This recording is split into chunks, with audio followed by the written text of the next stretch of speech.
حسد سے بچنے کا ایک اچھا طریقہ تو یہی ہے کہ پازیٹیو مائنڈڈ ہو جائے، دوسروں کی نعمتوں کو دیکھنا چھوڑ دے، دوسروں کے معاملات کی ٹو میں پڑنا چھوڑ دے، اپنے آپ میں خوش رہنے کی عادت ڈالے، انجوائے کرے اپنی لائف کو۔ خواہ خواہی کی ٹینشن پال لیتے ہیں، دوسرے کو دیکھ کے تکلیف ہونا شروع ہو جاتی ہے۔ آپ دوسروں کو دیکھیں گے تو پھر آپ کو اپنی نعمتیں بازو ایسے نہ دیکھیں، آنکھیں بند کر لے، کیا کرے دیکھیں، اتار دے، اچھی نظروں سے دیکھیں نا۔ اچھا ہاں، انجوائے کریں ان کی۔ نہ دیکھنے سے مراد یہی مراد ہے کہ ان کو اچھی نظروں سے دیکھیں۔ اگر کسی کو اللہ نے نوازا ہے تو اس میں آپ خوش ہونا سیکھ جائیں۔ اور اگر واقعی کسی سے حسد ہو گیا ہے، پہلے تو یہ چیک کر لیں کہ کس سے ہوا ہے۔ آپ کے سامنے کسی کی تعریف اور آپ کہیں یار کوئی اور بات کرو نا، جب دیکھو اسی کی بات کرتے ہو، تو دیر از سم تھنگ رانگ۔ کوئی مسئلہ ہے کہ مجھے اس کی تعریف اچھی نہیں لگ رہی، یا کسی کے نقصان کی خبر ملے یا کسی کی ذلت کی خبر ملے تو خوشی ہوتی ہے کہ یار بڑا اچھا ہو گیا، میں تو چاہتا ہی تھا برباد ہو جائے۔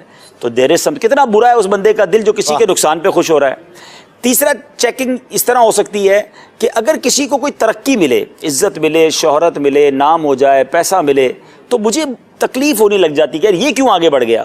تو یہ چند نشانیاں پہلے چیک کر لیں، اور جب تک اپنی بیماری کو ڈائگنوز نہیں کریں گے جب تک علاج نہیں ہوگا۔ بندہ کہے نہیں مجھے حسد نہیں ہے، تو پھر ٹھیک ہے، پھر علاج کیسے ہوگا؟ اگر پتہ ہے کہ شوگر ہے، پتہ ہے کہ بلڈ پریشر ہے، پتہ ہے کہ فلاں بیماری، تو علاج ہوگا۔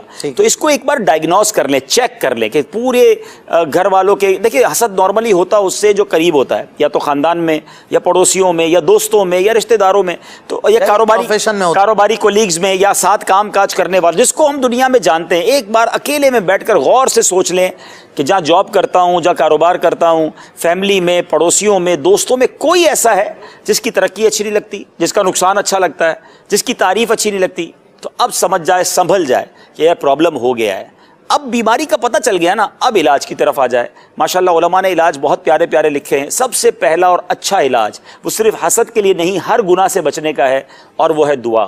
اللہ کی بارگاہ میں صدق کے دل سے دعا کرے کہ یا اللہ مجھے حسد کی بیماری سے نجات عطا فرما، میرے دل کو باطنی بیماریوں سے نجات دے دے، وہ کریم کرم فرمائے گا تو حسد دور ہو جائے گا۔ دوسرا علاج بڑا خوبصورت ہے اور بڑا دلچسپ بھی ہے، وہ یہ ہے کہ جس سے حسد ہو گیا ہے، پہلے پتہ چل گیا کہ فلاں بندے سے حسد ہے، اب اس کے حق میں دعا کرنا شروع کر دیں۔ یعنی مثال کے طور پہ کسی کی آواز سے حسد ہو گیا ہے، کسی کی خوبصورتی سے حسد ہو گیا ہے، کسی کی دولت سے حسد ہو گیا، وہی دعا کرے کہ یا اللہ اس کی دولت میں اور برکت دے دے، یا اللہ اس کی شہرت میں اور۔ اچھا یہ بہت ڈیفیکلٹ ہے، بالکل بندہ کہ جو اچھا نہیں لگتا، تکلیف ہی اس کی دولت سے ہے اور اسی کی دولت کی ترقی کی، کیونکہ دیکھیں انجیکشن تکلیف دہی ہوتا ہے، دوائی کڑوی ہوتی ہے، لیکن سمجھ لے مجھے علاج کرنا ہے۔ اب ہوگا کیا، مثال دیتا ہوں، اب میں روز اسد بھائی کے لیے دعا کروں کہ یا اللہ اسد بھائی کو اور عزت دے اور ان کی آواز اور اچھی ہو جائے، اور اب ان کی آواز اور گونجے اور عزت ملے، میری دعا، میں تو یہ کہوں گا نا، دعا بھی تو کر رہا تھا، اب کس بات کی تکلیف ہے بھائی؟ تو یہ کلف دور کرنے والے کام ہے، یہ اپنے آپ کو گویا اپنے اندر یہ چیز دور کرنے کی کوشش ہے۔ اسی طرح ایک اور طریقہ علماء نے لکھا کہ پتہ چل جائے اگر کسی سے حسد ہے، اس کو بغیر بتائے اس کو جا کر کوئی اچھا سا تحفہ دے، اچھا اس کو گفٹ دے، اور اس سے اچھے انداز میں گرم جوشی کے ساتھ ملاقات کرے۔ تہادو تہابو، تم تحفہ دو تمہیں تو محبت بڑھے گی، تو اب تحفہ دے کر محبت بڑھا لیں انشاءاللہ۔ یہ آہستہ آہستہ دل سے جو زنگ ہے، یہ حسد کا تحفہ دینا، اس کے پاس جا دیکھیں نا، وہی میں نے کہا نہیں ہو جائے گا، یہ تو تسنن ہو جائے گا، کیوں ہو جائے گا؟ دیکھیں نا، بیمار بندہ کہ یار بیمار دوائی کیوں کھاتا ہے بھائی، یہ دوائی سمجھے نا کہ یہ میرے لیے ضروری ہے۔ دیکھیں ایک بات سمجھ لیں، جس سے حسد ہو گیا اس کا کوئی پرابلم نہیں ہے، پرابلم اس کو ہے جس کو حسد ہو گیا ہے، پھنسا ہوا وہ ہے، وہ تھوڑی ہے، اس کے تو شاید گناہ بھی معاف ہو رہے ہوں گے اگر اس کی غیبت ہو رہی ہے۔ مجھے یہ پتا چل جائے کہ یار فلاں پرٹیکولر بندے سے مجھے حسد ہے نا، اب میں نے اس کو نکالنا ہے، کیونکہ سرور کائنات علیہ الصلوۃ والسلام کی حدیث پاک ہے کہ ایمان کو موڑ دینے والی بیماری حسد ہے۔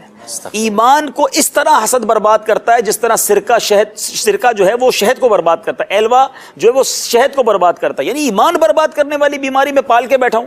تو اگر پہلے تو ڈائگنوز کریں، پھر علاج کی طرف جائیں۔ اللہ کریم ہے، بندہ جب کوشش کرتا ہے تو اس کی رحمت ضرور ساتھ دیتی ہے۔ کتنے عرصے میں یہ علاج کتنا عرصے تک کرنا ہوگا؟ اب کتنا گہرا پرابلم ہے یہ بھی دیکھنا ہے نا، بیماری کون سے حصول شفا، تا وقت حصول شفا ہی کرنا ہوگا کہ اس سے محبت ہو جائے، اس کو ٹارگٹ پہ لے لینا کہ اب میں نے حسد دور کر کے دوستی کرنی ہے اس سے۔ اچھا، اور دعا دوستی ہوتی ہے، ساتھ میں بیٹھے ہیں، مل کے کھا پی رہے ہیں، سامنے دوستی ہوتی ہے، پھر حسد ہو رہا ہوتا ہے۔ اصل میں پھر حسد کی تباہ کاریوں پر بھی نظر دوڑائے نا کہ یہ بیماری مجھے کہاں لے جائے گی۔ کتنی خطرناک بات ہے حسد کرنے والا آرگیومنٹ کس پہ کر رہا ہے, اعتراض کس پہ کر رہا ہے؟ یہ اللہ کی تقسیم پہ اعتراض کرتا ہے.